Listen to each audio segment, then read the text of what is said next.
प्रणाम सबका स्वागत है हमर चैनल द लाइफ इनसाइडर में। आइ हम चूड़ा के खीर लऽ के एलहुँ हन, तो चलू बिना देरी केने शुरू करै छी चूड़ा के खीर बनेनाइ। तो खीर बनबै के लेल सामग्री लेलिए हन चूड़ा 1 कप, संगे जते चूड़ा लेलिए हन उतबी चीनी लऽ लेलिए हन, आ घी 1 चम्मच घी लऽ लेलिए 1 चम्मच।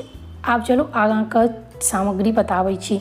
तो हम लेलिए हन किछु ड्राई फ्रूट्स के बिनाओ बना सकै छी, नहीं हुआ तो किशमिश बादाम काटि कऽ लऽ लेलिए हन, पिस्ता काटि कऽ लऽ लेलिए हन, 4-5 टा काजू काटि कऽ लऽ लेलिए हन, संगे चिरौंजी दाना। एहि सबमे से जे नहीं किछु हुआ ओहो नहीं देबै, बिना ड्राई फ्रूट्स के बनेबै तैयो बड़ सुंदर बनत। बस लास्ट में कनी 3-4 गो इलायची के चूड़ि कऽ दऽ देबै तो स्वाद बड़ सुंदर आयत। संगे हम लेलिए हन आधा लीटर के करीब दूध और ओकरा चढ़ा देलिए हन उबाले के लेल। आ संगे दोसर साइड हम एकटा लोहिया में खसा देलिए हन चूड़ा, आ चूड़ा के हम भुजबै लाल कऽ कऽ, बिल्कुल ओनाही जेना अपना सब खाय के लेल नाश्ता में भुजै छियै ना, ओनाही बिल्कुल भुजबै लाल कऽ कऽ। चूड़ा भुजै में अहाँके 2-3 मिनट तक 4 मिनट लगबे करत। तो एहन कऽ कऽ लाल कऽ जहन चूड़ा भूजल भऽ जायत तो गैस के कऽ देबै बंद, आ एकरा ठंडेला के बाद हल्का हल्का हाथ से तोड़ि लेब। चूड़ नहीं दै के छै, बस हल्का हल्का तोड़ै के छै। आप फेर से ओहि लोहिया में खसा देबै घी गरम भऽ जाए तकर बाद ओहिमे बादाम और काजू जे काटि कऽ राखल छलै ओ खसा देबै। किशमिश बाद में देबै, नहीं तो ओ ना जरि जाइ छै भूजै में, ताहि दुआरे जखन कनी काल बादाम और काजू को भूज लेब, हल्का जखन लाल भऽ जाए भूजला के बाद तखन एहिमे खसा देबै किशमिश।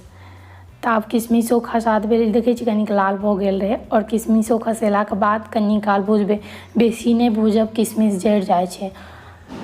कनी काल भूज लेब तकर बाद जे चूड़ा रखने रहिए ओहो खसा देबै, और चूड़ा खसेला के बाद सेहो कनी काल भूजब।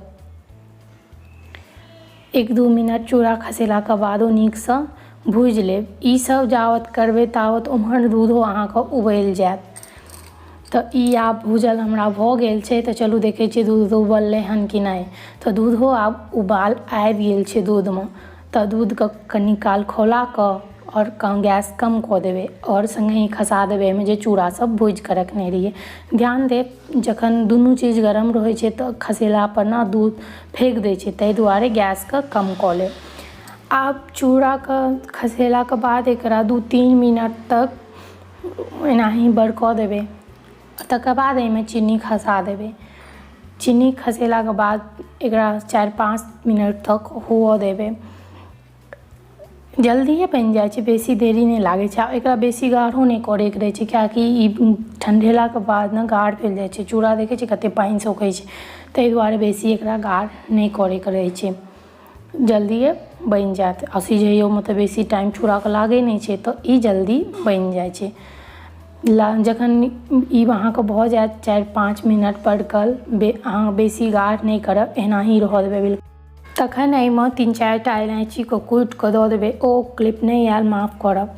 गैस के बंद कऽ देबै। हम ठंडेला के बाद एकरा परसलिए, अहाँ गरमो खा सकै छी, अहाँके जेहन पसंद हुए।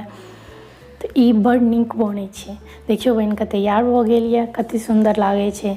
अगर हमर वीडियो पसंद आवे तो हमर चैनल के सब्सक्राइब जरूर करब, वीडियो के लाइक कमेंट और शेयर करब। अहाँ सबके एकटा कमेंट हमरा बड़ सहयोग करे, ताहि दुआरे जेहन लागे ओ बतायब। मिलै छी नवका वीडियो के साथ बहुत जल्द, ताब तक अपन ख्याल राखब। जय मिथिला, जय मैथिली, जय जानकी।